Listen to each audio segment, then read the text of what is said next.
Talent, we gotta talk. How's it going, y'all? Aiden Anderson here with the Moscow Minutes. We're back to wrap up the conversation about the new St. Andrews Art Gallery zoning dispute.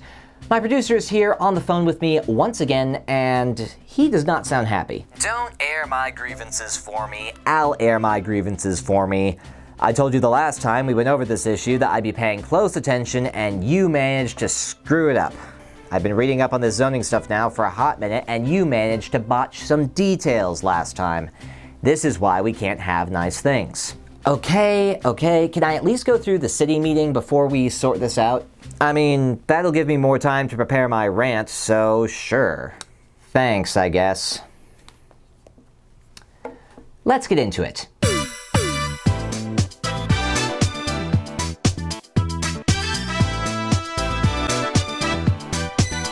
It was standing room only at the Moscow City Council meeting with what appeared to be over 120 people in attendance. You don't see those numbers often in the City Council chambers, and believe me, they did not go unnoticed. The main item of the audience's attention was the first one on the docket, the appeal of the Board of Adjustment's decision regarding 414 South Main Street. To do a brief recap of the most recent events, a city zoning administrator decision made on the property determined that the property's newest leaseholder, New St. Andrews College, could not put administrative offices in the building without violating the zoning code's restrictions on educational institutions. New St. Andrews leadership and the property owner appealed this decision to the Board of Adjustment on June 11th, and they ultimately voted to reverse the zoning administrator decision. City staff appealed this decision to the council, and that is what they addressed at this meeting. The quasi-judicial nature of the matter places certain restrictions on these kinds of discussions based on Idaho state code. In this case, it meant that the only people who were going to be allowed to present were the city staff, with no additional testimony or public input permitted.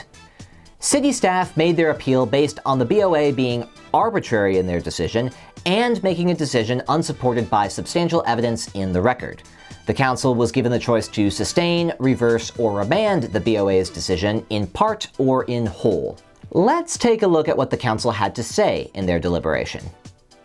Second, with regards to the issue before us and staying within the parameters that's in our packet and being asked to kind of work through this council action, the thing that I found most worthwhile and kind of trying to find out where I landed on this decision was working back through the transcript. Because as a council, right, we're being charged with seeing if, the Board of Adjustments made their decision in an unsupported by substantial evidence or was arbitrary. And I've got a long list of various kind of like markers in the transcript, and I'm happy to kind of work us through if we would like, if that would be useful. Because ultimately, I think that through the transcript, it was pretty clear that a lot of members on the 4 members on the Board of Adjustments rushed through this process and kind of came to a consensus that ultimately kicking it back to us would just get it off their plate. And so in that capacity, I find that their decision is arbitrary, and thus I will advocate for and argue for the fact that the use of office spaces at 414 does constitute an educational and university expansion that is clearly in violation of the city code from 2019. And I will advocate that we go back to the original zoning administrator's decision back earlier this year. I would agree with Bryce that the decision by the Board of Adjustments was not supported by substantial evidence, and that it was an exercise to kick it to the city council for our decision, which is fine. But it's not well substantiated in terms of the relation to the code. I've been diligent in reviewing this record, especially with my background in zoning, and it's like Bryce said, it's a long manuscript, and taken a lot of time to read through and highlight. And again, I'm happy to go through these things, but based on the Board of Adjustments and their decision, ultimately, I did feel it was rushed, and there was debate of how to proceed with this, and that they needed to take it back to council, which that is our obligation that we have to review. And I was happy to spend the last few days reviewing this diligently. Based upon that, looking at it from both perspectives, several apertures of the code, I also see that there's a lack of what the zoning administrator is offering. And for me, I am here tonight to advocate for reversing the decision. And I am ready to debate some of these options that I've had highlighted, but I'd like some of my other council members that haven't spoke to talk. But I am ready and well prepared and equipped. Ultimately, when it comes to ruling on how things went, it seemed that the Board of Adjustment was not ready to make a decision. It seemed a little haphazard. And thankful for those folks that work hard on that. All commissions are tough. But I agree that it felt not ready to make a decision, and that because of that, it is arbitrary. And I do agree with the other counselors here that have spoke. So thank you. I did feel like the Board of Adjustment, and I don't know if I felt like it was rushed. I do feel like they were kind of at a point where this needed to be kicked to the council. And again, I hear you. Thank you to the Board of Adjustment, but it became our issue then. At the very basic level, the use of the second floor offices is supportive of college and a university. And I feel like the decision that the Board of Adjustment made then was not substantiated by any evidence. And so I too support reversing the decision in whole. The conclusion that I can come to based on the, I don't know how many, 300, 400 pages of Board of Appeal documentation that we received is that I think exactly what Gina said, which is that as the code stands, the zoning administrator's recommendation is what I would like to uphold. I want to make sure I'm phrasing that right. I'm going to read directly from the transcript because I think that's helpful for all of us to hear, to kind of, again, understand a little bit of like what we've read and what we've gone through. And so I'm near the end of the transcript of the zoning Board of Adjustment meeting from back in June. And one of the Board of Adjustment members says the following: "What I've really done with this motion, meaning overturning the zoning administrator's decision, thus kind of encouraging us to deliberate it up here. This commission member says, really what I've done with this motion is put it back in the city zoning administrator to decide if it's worth appealing to the next level or letting that happen." Okay, and personally, I can't say that I'm not sure if this is the right decision, right? So with regards to the decision that the board is going to, so therefore making it more arbitrary, but I can't see us getting out of this any other way. And we could sit here until 11 o'clock trying to decide that. Yeah, I don't want to do that. Okay, And that feels quite arbitrary with regards to the decision-making process from the Board of Adjustment's decision-making. Having given their thoughts, the council voted unanimously to reverse the decision of the BOA, thus reverting back to the original zoning administrator decision, which states that the educational use restrictions still apply to New St. Andrews, putting administrative offices in the building. We'll be coming back to this item in a bit, but that's the summary from this week's meeting. Next up, an Idaho Revolving Loan Fund Supplemental Revenue Bond Ordinance. Try saying that 10 times fast. This item would typically be on the consent agenda, which usually gets approved in a block at the start of each meeting, except for this item was an ordinance which requires a vote. Bill Belknap shared the background on this one. Back in 2014, the city started work on some improvements to its water system to be in compliance with state standards. In 2019, the city was approved for low-interest revolving loan funding from the state to help with this project. As the original goals for the project are now complete, the city is ready to convert the remaining funds from construction funds to bond financing. The bonds will be purchased solely by the Idaho Department of Environmental Quality and will last a period of 20 years with a 2.25% interest rate. This was approved unanimously by the Moscow City Council. Bill Belknap was, in a way, the focus of the last item of the evening. The city is looking to update the name of his title from City Supervisor to City Administrator. This doesn't change the nature of the job, but it does make for a more commonly used title when it comes to other cities in Idaho. Such a title change requires amendments to city code, both when it comes to the part of the code that describes the city administrator's job, as well as any pieces of code that might reference the city administrator. Both of these code amendments were approved unanimously by the council as well. We also got a few highlights from the council's reports. Gina mentioned a new species of tree that has only very recently been discovered, with some involvement from our own local tree enthusiasts. Sandra reminded everyone about the upcoming Howling at the Hamilton event. Julia and Drew gave a warm welcome to all of the students who are back in town, and lastly, Mayor Betke brought to attention the airport board's need for people on its strategic planning team.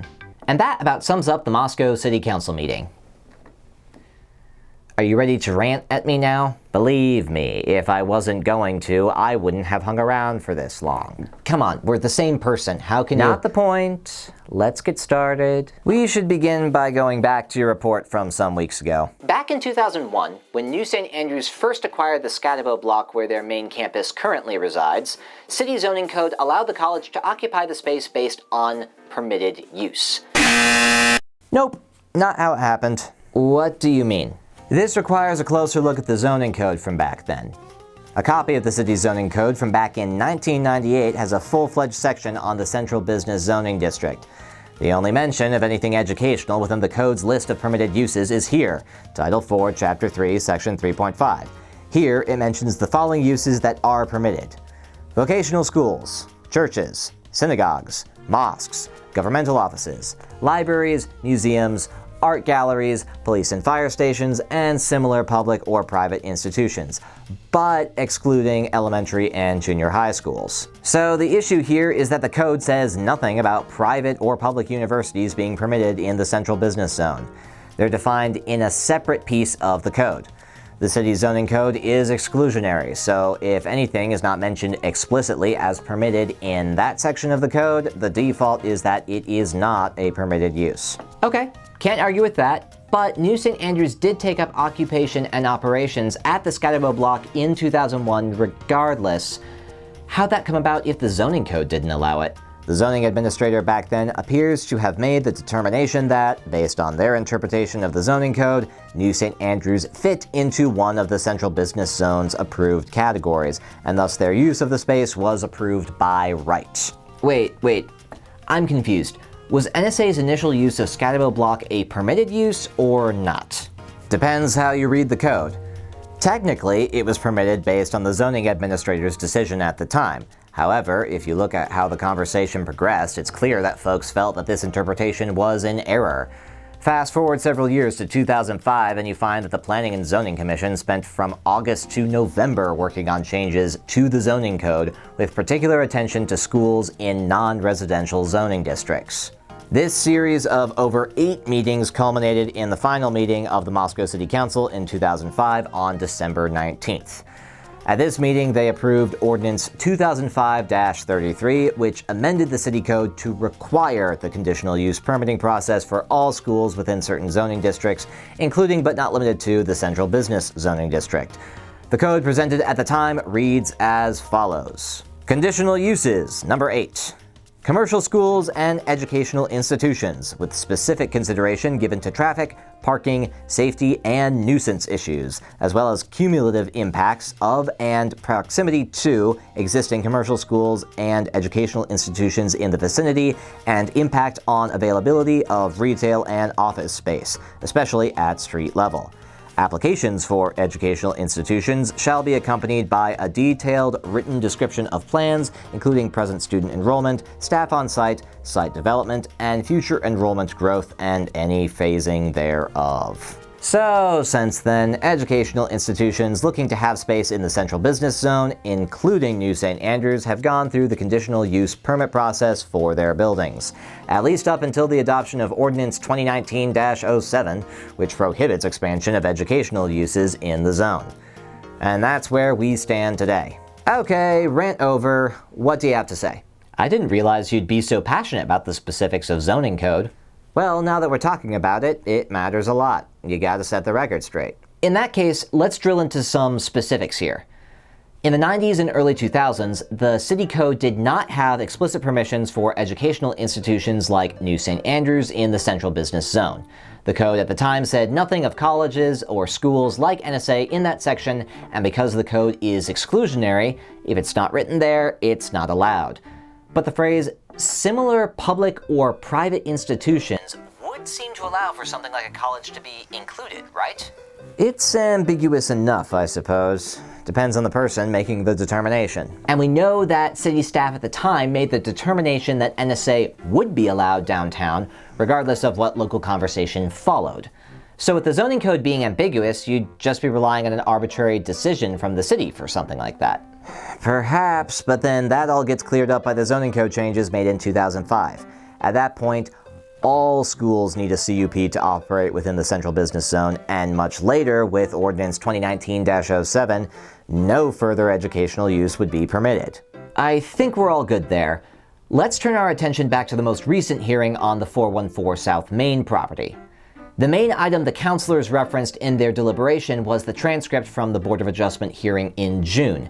They used quotes from that as evidence that the board had made its decision arbitrarily and without using substantial evidence. Their determination in reversing the BOA's decision was that the board was behaving in a manner which they deemed arbitrary. But did that determination really deal with everything? Well, they made the decision with all the evidence on hand. No additional appeals can be made. I don't see the discussion going anywhere else at this point. That's what concerns me. If we look at the BOA's reasoning at the time of their meeting, I think we'll find some stones which have been left unturned. Let's go to some of the clips of the city's video from that event. When this table and this ordinance were developed, there are some parts of it that seem a little vague to me. I'm not saying I agree or disagree, but there are some parts in the whereas clauses when it talks about educational things, it's pretty vague. And then when you get into the table, there are some parts of it that seem a little vague. I guess where I'm going with this is that the code allows office space downtown clearly, because more than 50% of it is office space. Even the places that aren't defined as a B classification, they have an office in them. However, the ordinance says no university expansion. A university has students, it has classes. We've said they aren't doing that. They're actually actively not doing that.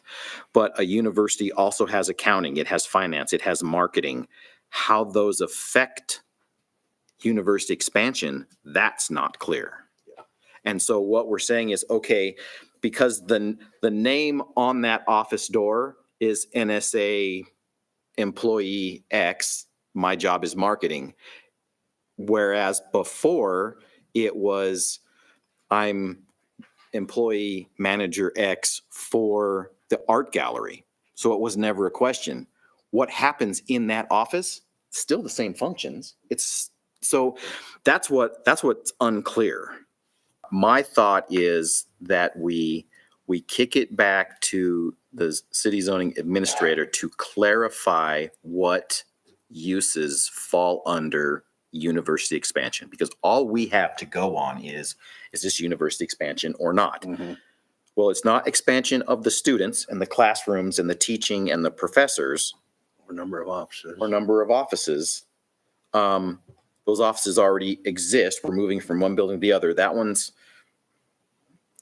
harder for me to agree on, just because I know, just from what I do, if I change the use in the building, I have to start from scratch. I don't get to utilize what I'm allowed to continue to do, which I don't always agree with either, but I lose that battle with the building inspector.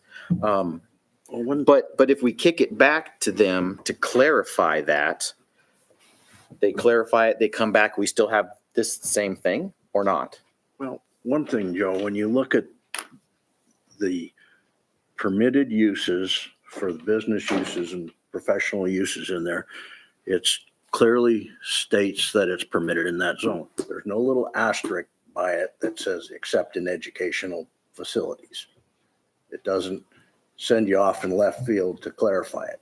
So to me, because it's a permitted use in that zone, it's to me a stretch to say that it's an expansion of the university.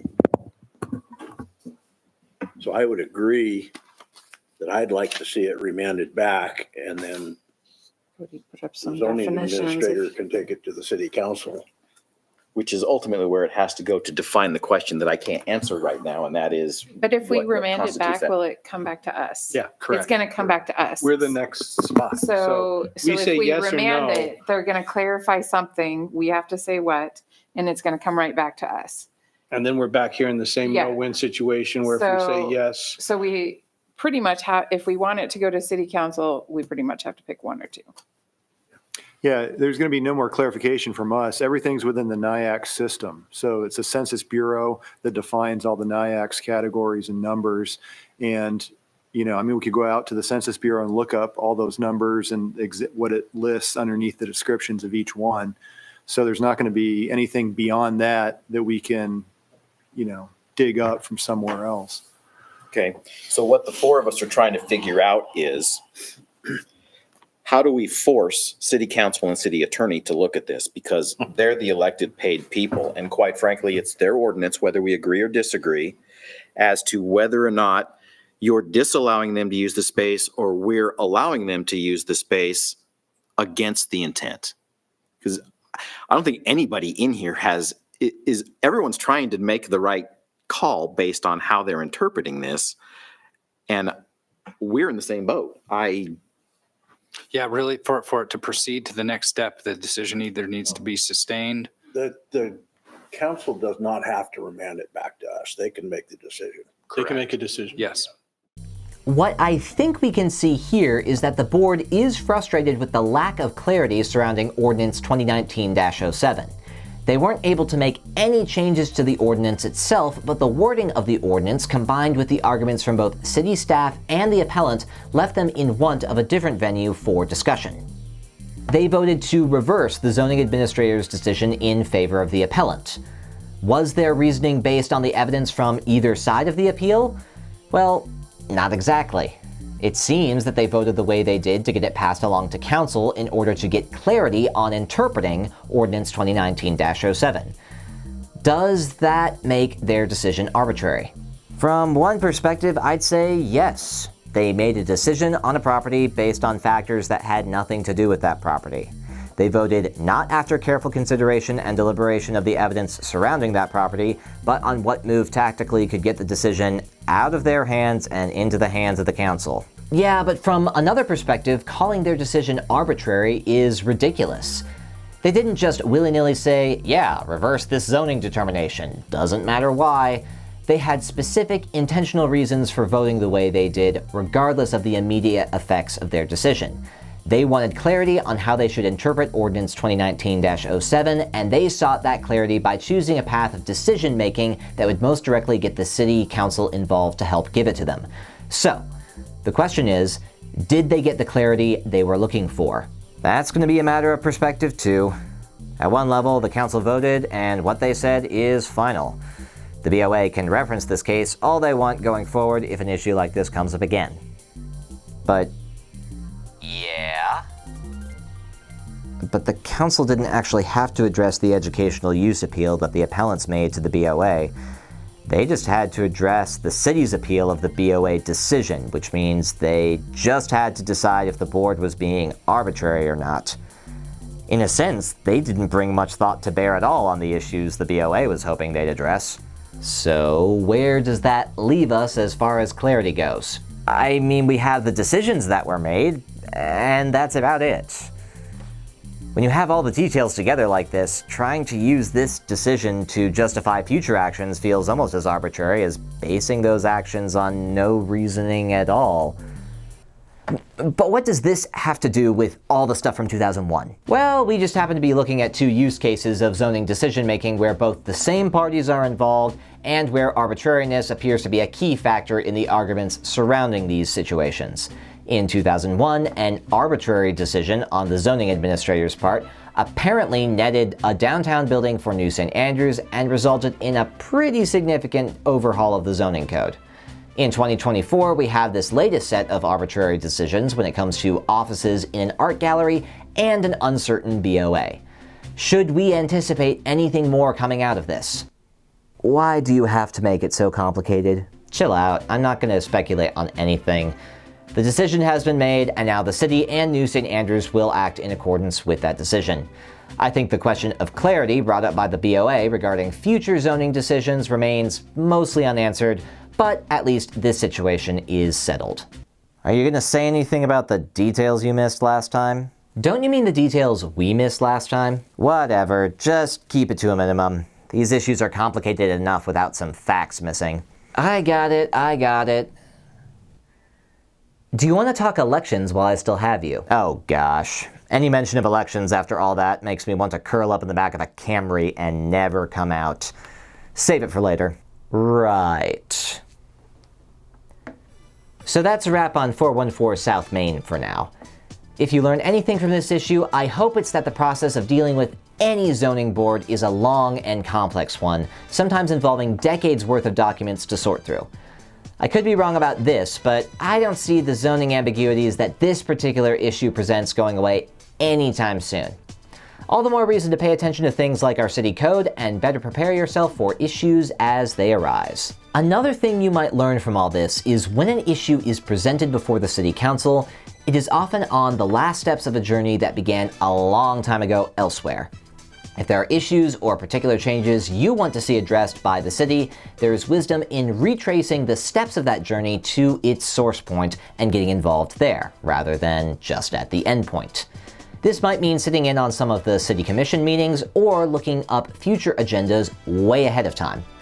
All that to say, if you want to make a difference when it comes to issues that you care about, make sure you know where you are in the process. As always, we'll have the relevant links posted with this video, and if you have any questions, please reach out.